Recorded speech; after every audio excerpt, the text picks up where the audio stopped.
Hello welcome back to our channel. ఈరోజు నేను చాలా ఈజీగా లంచ్ బాక్స్లో అయితే మనమైతే 2 మినిట్స్లో చేసేసుకోవచ్చు. అంత ఈజీగా ఉంటుంది. అదైతే ఎగ్ రైస్ చూపిస్తాను. ఈ ఎగ్ రైస్ అయితే చాలామంది తెలిసి ఉండొచ్చు, కొంతమందికి అయితే తెలియకపోయి ఉండొచ్చు. ఇంకా అందుకనే నేను ఈరోజు అయితే వీడియో చేస్తున్నా. ఇంకా మనకైతే ఏం లేదు, జస్ట్ ఒక ప్యాన్ పెట్టి అందులో మనం ఆయిల్ వేసి మనకి ఎన్ని ఎగ్స్ అయితే కావాలో మనం వేసుకునే రైస్ క్వాంటిటీని బట్టి మనం ఎగ్స్ అయితే తీసుకోవాలి. కొంచెం ఎగ్స్ అయితే ఎక్కువ వేసుకుంటే మనకి టేస్ట్ అయితే బాగుంటుంది. ఆ ఎగ్స్ అయితే వేసిన తర్వాత వెంటనే అయితే కలపకూడదు. అవి మరి పలుచగా కాకుండా కొంచెం ఈ ముక్కలా వచ్చేటట్టుగా ఉండాలన్నమాట మనం కలిపితే. ఆ స్టేజ్లో మనమైతే గరిటతో అటు ఇటు కొంచెం కలుపుకొని చేసుకుంటే మనకి టేస్ట్ బాగుంటుంది. నేను ఇక్కడ చూపిస్తాను కదా, ఈ టైప్లో అయితే చేయాలి.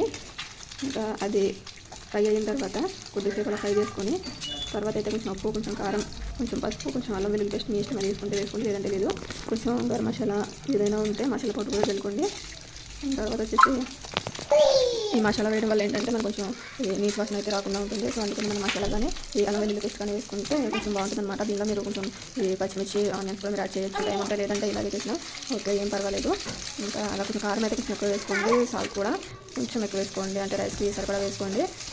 మనం మొత్తం ప్రాసెస్ అంతా అయిపోయిన తర్వాత కొంచెం యాడ్ చేసుకున్నా పర్వాలేదు, కానీ ముందుగా యాడ్ చేసుకుంటే కొంచెం బెటర్ కాబట్టి ఇంకా అయితే చేయండి. ఇదంతా నాకు ఫ్రై అయిపోయింది. సో నేను ఫ్రై అయిన తర్వాత అయితే నేను రైస్ వేసి మంచిగా కలుపుకుంటున్నా. ఇది వేడి రైస్తో తింటే చాలా టేస్ట్గా ఉంటుంది. ఇంకా ఇది లంచ్ బాక్స్లో పెట్టాలనుకుంటే మీరు ఒక హాట్ బాక్స్లో పెట్టుకుంటే అది టేస్ట్ అయితే ఎక్కడ పోకుండా చాలా బాగుంటుంది. ఒకవేళ మీ దగ్గర హాట్ బాక్స్ లేకపోయినా కానీ ఊరికే కూడా నార్మల్ స్టీల్ బాక్స్ అయినా పెట్టుకోవచ్చు.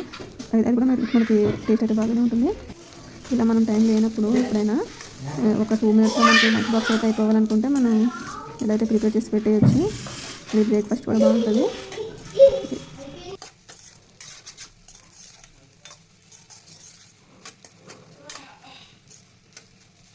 చేయకుండా ఉన్నారు వాళ్ళైతే ఖచ్చితంగా సబ్స్క్రైబ్ అయితే చేయండి ప్లీజ్. Thank you, by.